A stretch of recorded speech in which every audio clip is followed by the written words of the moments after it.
Hello, my name's Emma Bartlett and I'm a clinical physiotherapy specialist working for Solent NHS Trust within the Portsmouth and South East Hampshire Persistent Pain Service. I'm also going to introduce my colleague Kathy Wilcox, who is also a clinical physiotherapy specialist working for Solent NHS Trust. She's going to be taking over and doing the second half of this presentation. So the aims of this is to, I guess, hopefully help you to improve your understanding of what goes on in the body when we experience pain, to understand the factors that influence our experience of pain, and particularly to look at why and how a self-management approach might be helpful. This video complements the introductory sessions that are run by the Southampton, the Portsmouth, South East Hampshire and Fareham and Gosport persistent pain services. So hopefully you will have attended one of those and be watching this afterwards to complement that session. We've also got the Pain Explained workbook that is on the website, and again that complements this session, so you've got some other resources to look at to help you when you're watching this video. There's a lot of information to take in during this session. We don't expect you to kind of absorb it all straight away, and that's one of the reasons why we're doing this recording. If you want to, you can obviously pause this as you're watching it, or rewind if you need to go back. We'd certainly sort of suggest watching it either in chunks or at least watching it more than once, so that you're picking up the different bits of information as we go through. Look after yourselves whilst you're watching this. Move around if you need to. If you're watching it on a phone, please don't have the phone sort of in your hand and watching it there, because it'll probably mean that you're in a bit of an awkward position. So look after yourselves and keep yourself comfortable as we're going through the session there. So I guess what we know is that for many of you watching this is that there'll be lots of different reasons for your experience of pain, lots of different reasons for why you've been referred to the service. Pain is a very individual experience, but what we also know is that there's a lot of common features with pain, and that's the thing that we're going to be focusing on within the session, looking at what goes on in the body when we experience pain that is common to everybody's pain experiences. So that's what we're going to be sort of focusing on there. It's always helpful to say right at the beginning of this sessions that pain is complex. There's nothing simple, there's nothing straightforward about pain. And I guess if it was simple, there'd be a simple solution and there wouldn't be need for the services like the ones that we run. It's complex and it's complicated. There's been significant advances in our understanding of pain over recent years. Our understanding is improving all of the time. We don't know everything there is to know about pain, but as time goes on, we are learning more and more. But what Kathy and I are hoping to do in today's session is give you an understanding of where we're at with our current understanding of pain and what goes on in the body when we experience pain. So I'm just going to share some slides with you now. So what is pain? So that's, I guess, where we're starting from. What is pain? Pain is a very normal response to protect you from perceived danger or threat. So it's an experience that we all have. There's very few people who don't experience pain, and those people who don't experience pain don't have that protective mechanism in place. So pain is a very normal response to protect you from perceived danger or threat. It's there to prompt you to take action to keep yourself safe. So if you, if I were to put my hand on a hot plate, for example, I would experience pain to make me take action to take my hand away and off from that hot plate to keep myself safe.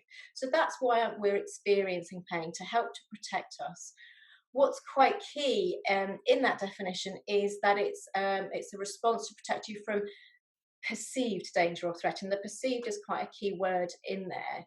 There is a myth that pain is directly sort of related to damage or structural change within the body, but we know that actually isn't true. That isn't the case, and people experience pain often when there isn't damage or structural cause. And for some of you, you may have had scans or x-rays to try and identify a cause for your pain, and you've been told actually it looks normal for your age, and that can be frustrating and confusing if in your mind you're thinking pain is there to tell me about damage. We know pain is much more than that, and again that's what we're hoping to give you a better understanding of during today's session. Just a couple of definitions to before we start. So many of you, I'm sure, have heard the terms acute and chronic. So acute pain is mainly the definition of it is it's short-lived pain. So it's pain that might last for a few seconds, but up to 3 months. So the pain you experience when you knock your elbow, when you stub your toe, it's that short-lived pain. You can also experience it when you twist your ankle, even when you break a bone. But with acute pain, it settles down over at the course of that injury healing itself. Chronic pain, the word chronic is really just then describing the length of time that you've had pain for, and it being pain that persists beyond 3 months. We tend to use the word persistent just because it's a more helpful term to understand what we mean by that. When we're talking about the terms acute and chronic, we're not talking about a severity or intensity of pain. We're simply talking about the duration of time that you've had your pain for. But there are also changes that go in our body when we experience persistent pain and chronic pain. So we're going to obviously focus on the persistent pain today, but to do that, we also need to talk about acute pain because it follows on the changes that go on in the body in persistent pain follow on from our understanding of acute pain. So what we're going to talk about now is what goes on when we experience acute pain. So the part of our body responsible for our experience of pain is the nervous system. So when we're talking about the nervous system, we're talking about the brain. That's a mass of nerves within our heads. We've got the spinal cord, which runs within the spine. So that again has nerves that are traveling up towards the brain and also back down. And also what we call the peripheral nerves. So those are the nerves in our arms and our legs and our body that come out from the spinal cord and feed into the spinal cord. So all of those components make up the nervous system. And when we're talking about changes within the nervous system, we're talking about all of those different components.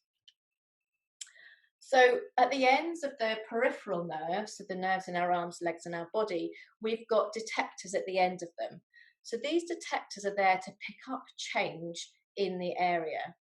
If we think back to at the reason for our experience of pain, we experience pain to keep us safe. We need some way of picking up when things are changing that might be cause for concern and a potential threat. So that's what the detectors are there for, to pick up any changes that are going on in the area at the end of that nerve. We've got different detectors that pick up different types of changes. So we've got changes in mechanical forces, so pressure, changes in pressure. We've got detectors that pick up change in temperature, so heat, extreme cold, and also detectors that pick up changes in the chemicals. And what we mean by that is that we've got a picture there of stinging nettles. So this could be chemicals that are coming in externally, so a stinging nettle or a bee sting, wasp sting. But it is also, and I guess more importantly, is also the chemicals that our body is producing. So when you twist an ankle, you get inflammation, you get swelling. There's lots of different chemicals that our body is producing at that time that actually then the detectors are picking up. So it's picking up those internal chemicals that our body is producing as well. So I'm going to introduce George. So George is a postman, and it's just helpful to talk through a particular example when we're explaining the pain. And George is also in the booklet, so you're going to follow George a little bit through both this video and the booklet, should you look at that. An example that we're going to use is that a brick that's fallen on George's foot. So that's what I'm going to talk through now. So what happens when we experience pain? So we've talked about those detectors that are at the ends of the nerves. So when this brick falls onto George's foot, we've got the mechanical detectors that are being activated. They're being alerted to the fact that something heavy has fallen on the foot and it's caused a change of pressure in that area of the skin that's picked up by those nerve endings. What then happens once the detector is activated is it sends an electrical impulse that travels up the nerve all the way up to the spinal cord. So hopefully you can see there on the diagram the little yellow bubble that's going up. So that's demonstrating the electrical impulse that is traveling up that nerve to the spinal cord. Now that's normal, that's the way our nerves work, that's the way our nervous system works. Messages are transmitted using electrical signals that go up. So the detector is activated and it triggers that electrical response. When that electrical impulse gets to the spinal cord, it reaches what's called a synapse. Don't worry too much about some of this terminology. You don't necessarily need to kind of take that away. What we've got there is a diagram of a synapse, and the main thing I want you to take from that is it's complicated. It's not simple and straightforward. There's an awful lot going on at that synapse. In simplistic terms, it isn't this simple, but to break it down a little bit, what's happening is that the electrical impulse reaches the synapse, so the start of the synapse, and it triggers a release of a chemical into the space between the two nerves. So then the next nerve in the pathway, which is represented by the blue line and the blue bit on the synapse, is the next nerve that can then take the impulse up to the brain. So what's happened is we've got an electrical impulse going up the first nerve to the spinal cord, triggers a release of chemical into the space. That chemical is picked up by the next nerve in the pathway, which then triggers another electrical impulse, which goes up towards the brain. So you can see that happening there.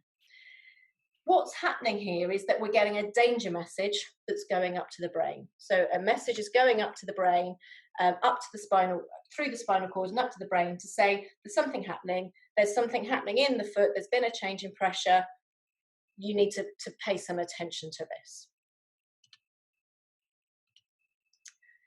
At this point though, it's not pain. So it's not a pain message that's going up. It's not a pain impulse that's going up. It's a danger message that's going up. And what the brain now needs to do is to make sense of this information. It needs to work out what is going on and what is the potential danger or threat from this. And it will use a lot of information that's within the brain already to work out what does this mean. It's like, I guess, putting puzzles of a jigsaw together. It's giving that information of what's this information coming up, what does it mean. So here we've got the danger message coming up. So the different things that the brain uses to work out and make sense of this danger message. The first thing there we've got is the immediate environment. So what else is going on at the time when we're experiencing that danger message coming up?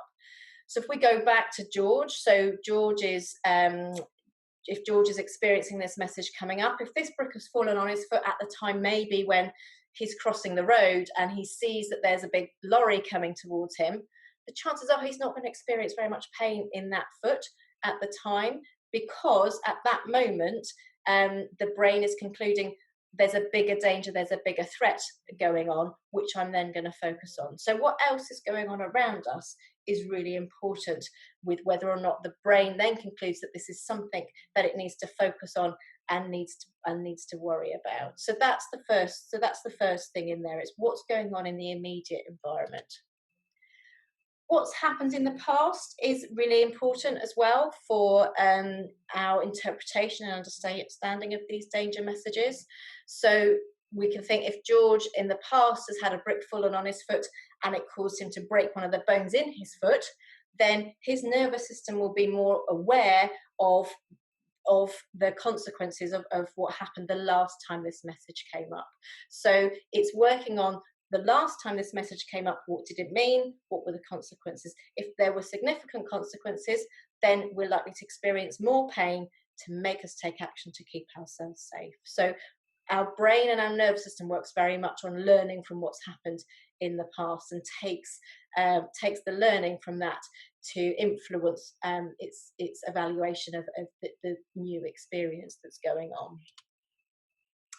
Lifestyle and work. So this again is related a little bit to the consequences of a particular injury. So for George, he's a postman, he needs his feet. He needs his feet to do his job. You know, if he has broken a bone in the foot, it's likely to then mean that he isn't able to carry out his job.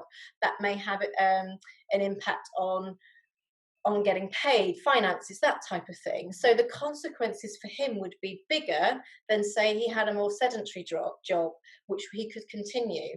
So all of these things are happening not at a conscious level. This is all happening at an unconscious level. But they will be coming in and feeding into what's going along. So what the brain is working out is how much danger or threat am I in this moment. If there's a danger or threat to our livelihood, then that again is going to make the brain take more pay more attention to what is going on.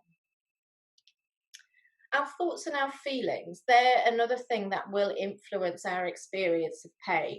Now, we're by no means saying that pain is caused by our emotions, or that we're thinking that we're making the pain up by thinking it. Nothing like that at all. But we do know that the way that we think and the way that we feel will have an influence on our experience of pain. We know that, say, for example, you stub your toe, when you've had a bad day, you maybe had an argument with somebody, your car's broken down on the way home, and you're just not in a happy place. The pain is likely to feel greater than if, say, you've had a really good day, maybe it's your birthday, you're off out for drinks with friends, and you stub your toe. It's going to feel a different experience. And the reason for that is that when we feel different emotions, our body produces different chemicals, and Kath is going to be talking a little bit more about this a little bit later. But there's a very real physiological reason for why our thoughts and our feelings will influence our experience of pain. And so it's also worth then thinking about what else is going on for George, particularly at this time, if there's something particularly stressful that's happening for him in that moment. And this could be general lifestyle stresses that we all experience. Then again, that experience of pain is likely to be different for him. So that's something else coming into the equation. There's lots of other things as well that will influence our experience of pain. It isn't just confined to those 4 things that I've talked about there. It's like I say, it's a bit of a jigsaw puzzle. Everything's being sort of fitted together to make sense of this, to basically say, is there potential danger or threat that I need to make you aware of so that you take action to keep yourself safe? That's really what the brain is having to do in that moment. So if the brain does perceive that there's threat, then you'll experience pain to make you take action to keep yourself safe. So it looks like quite a long-winded process. Obviously, this is happening in a split second, and that's why, I mean, there's nothing conscious about this. It's not that you're thinking all of these things through and trying to make sense of it. The brain is doing all of that for you so that it can make a split-second sort of decision on, do I need to protect you? I'm going to give you pain if the answer is yes to that. So that's what's going on in that time. When we experience pain, it's not just the nervous system that's affected. There are lots of other systems within the body that are affected as well, and that play a part. Nothing works in isolation within the body. So our sympathetic nervous system is activated. So in that particular example with George, he might start to sweat. He might have a racing heart, because he's going into that fight or flight sort of stage of what's going on with this brick falling on my foot, worry, that sort of thing happening. Our muscular system will also be activated. So quite typically, if we experience an injury, the muscles might tense up, go into a spasm to stop us from moving it in an attempt to try and protect the area. Our endocrine system, so different hormones that our body produces, that will change, along with then it has a knock-on effect to our immune system. So our body will start to try and kickstart the healing process that is needed when we've actually had a particular injury. Okay.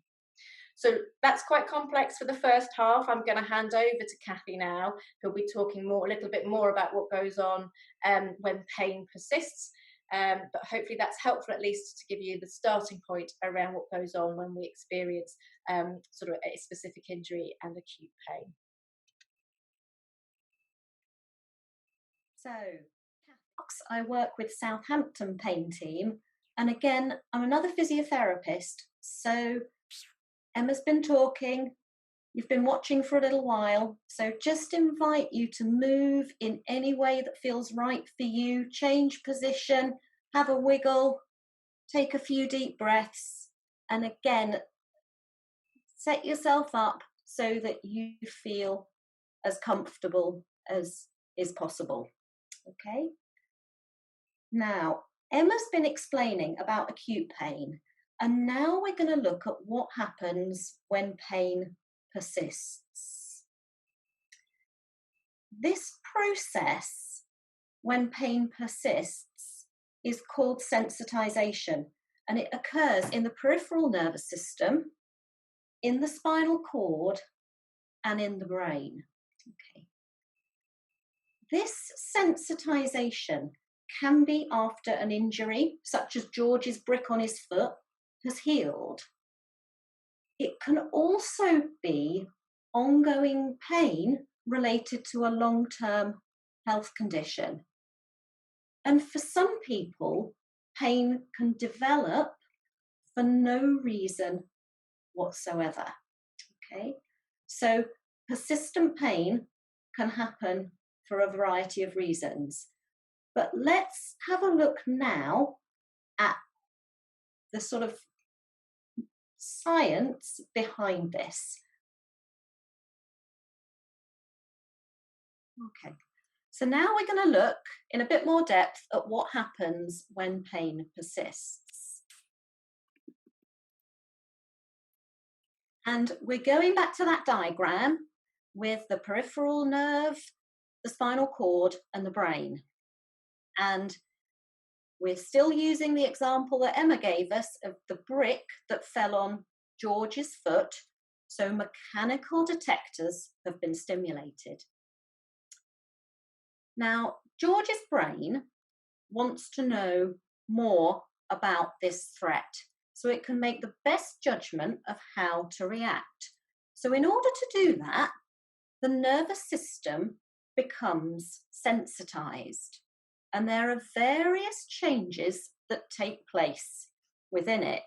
So we've got these electrical signals that are traveling to the brain. And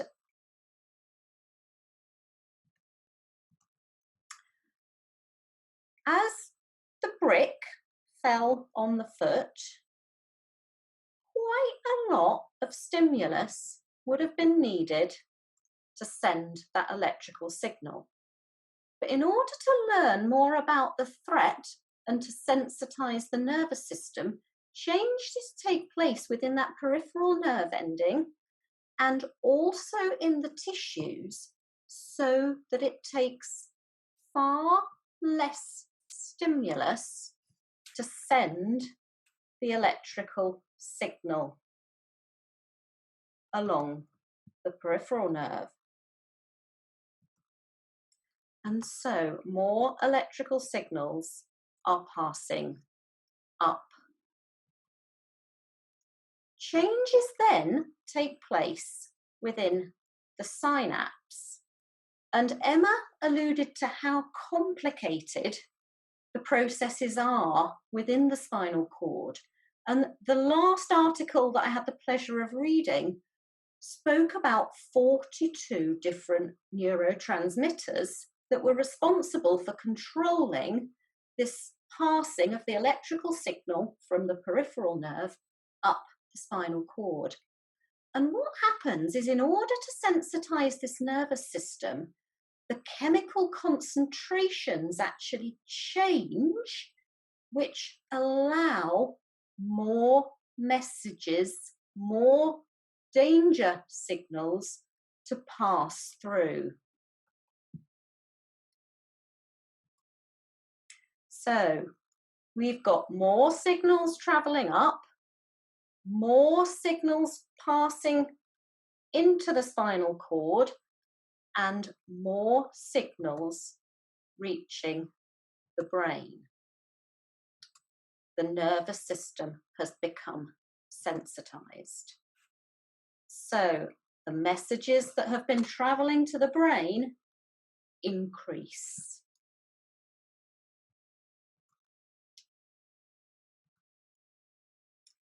So what happens when pain persists, and how does being in pain make you feel? We've got these danger messages traveling up, And the nervous system naturally has got the ability to increase the number of danger messages travelling up to give our brain more information. Our brain is really clever. It also has got the ability to dampen down and reduce those danger messages travelling up. And again, the way that happens is chemistry by chemicals.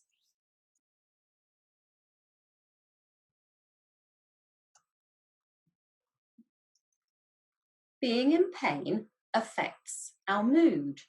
And as Emma already said, if you are in pain, it is completely normal for your mood to lower. If your mood drops, then you have less of certain or lower levels of certain chemicals, endorphins, enkephalins, serotonin. But all of these chemicals are really, really effective dampener downers of the danger messages travelling up the spinal cord. Stress is another one.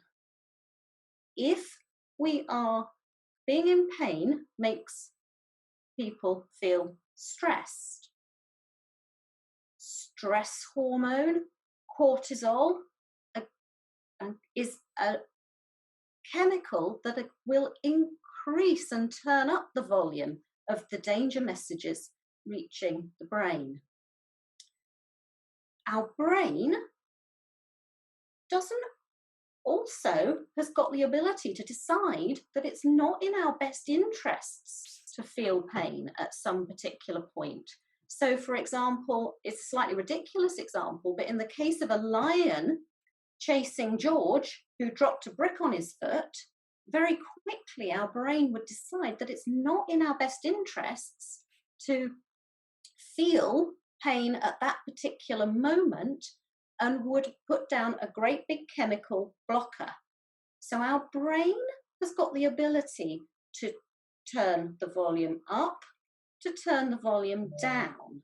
Our peripheral nervous system, our spinal cord, have got the ability to turn the volume up, to turn the volume down. So pain is really, really complicated. They did an experiment about 15 years ago where they took a group of volunteers who were very normal. They isolated them in a room by themselves, and they wired them up so they could give them a painful, it wasn't damaging, but it was painful electrical stimulus. And they didn't know when these feelings, this pain was coming. They didn't know how long it would last for, and they didn't know how long they'd been in the room for. And they looked at what happened to these people over the 3 days they were in the room. And every single one of these people finished the experiment showing signs of higher levels of anxiety and lower mood.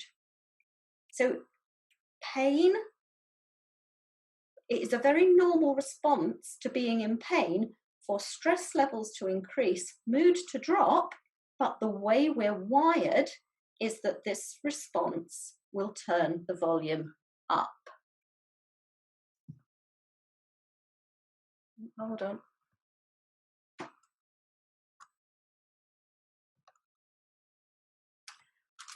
Our nervous systems become sensitized to being in pain.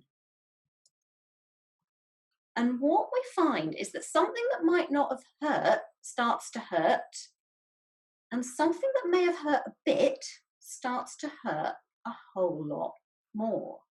And this is a normal response to our nervous system. It's a little bit like a car alarm that's set off by wind or by a cat jumping on it, whereas it should be set off if somebody's trying to break in. One of the examples that I like the most is in the case of sunburn. So personally, I enjoy time outdoors. Every now and again, I spend a little bit too long in the sun. I've also got a shower that is thermostatically controlled. It's quite useful, so it doesn't burn the children, because I know that a certain temperature of water comes out of it each time we switch it on. And just an example, if I go and have a shower one evening and then the next day I spend a bit too long in the sun, I get in that shower that evening and the water feels painful. So if we think a little bit about what's happening there, the water is no hotter than it was the evening before, but my nervous system is responding in a different way because it has been sensitized. And that response is to make me take action, to make me protect myself, to make me think about what I'm doing, and to make me create the best conditions for tissue healing. It's to make me put a t-shirt on, to make me smother myself in factor 50.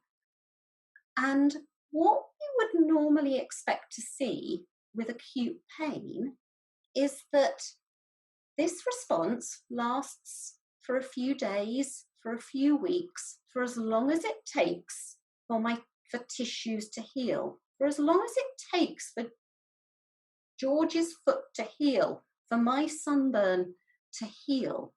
And after that, my nervous system would settle back down to normal.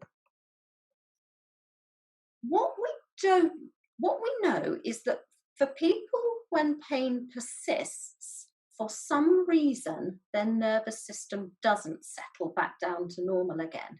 We know that it can take less stimulus to trigger a danger message.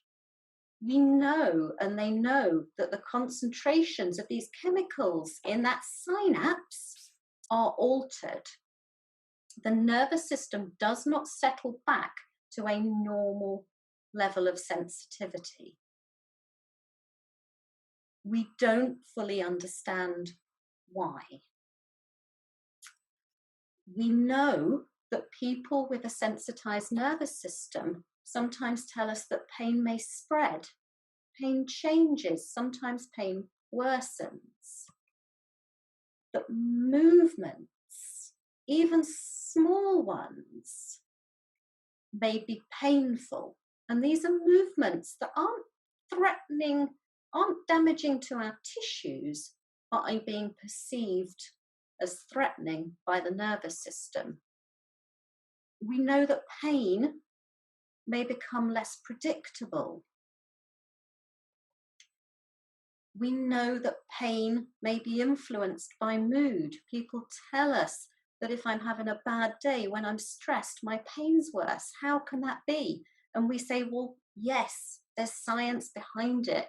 We understand that that can be the case and why. We also know that people tell us things like bedclothes resting on their leg could be painful, wind on their neck. So again, things that we wouldn't normally expect to trigger electrical signals, danger messages going to the brain, are doing so and are being perceived as pain. So the myth of persistent pain is that pain always equals damage. It doesn't.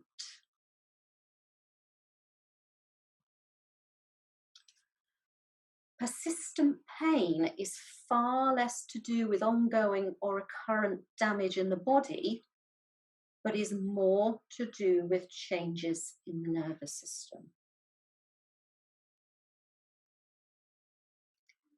And in a sensitized nervous system, we know that pain can be experienced without damage, without tissue damage. So, a few summary messages. Pain is absolutely always real. It is something that you feel. It is not imagined. However, pain does not necessarily mean damage or further damage. Pain is a protective output of the nervous system to perceived danger or threat. When pain persists, the nervous system has become sensitized. It goes into overdrive. And there are very many different things which will influence your individual experience of pain. And persistent pain results from very real neurophysiological processes that we are learning and understanding more and more about as time goes on. Okay. So, thank you so much for listening today. And what I would like to do is direct you again to the Pain Explained booklet, which puts what we've spoken about today, again, in a slightly different way, a way that you can look back to. I hope that today has also been helpful as a reminder if you've attended or if you've been to one of our pain education sessions. And thank you again so much for bearing with us today. And we hope that you found it helpful in your journey as a part of your journey in managing persistent pain. Thanks so much.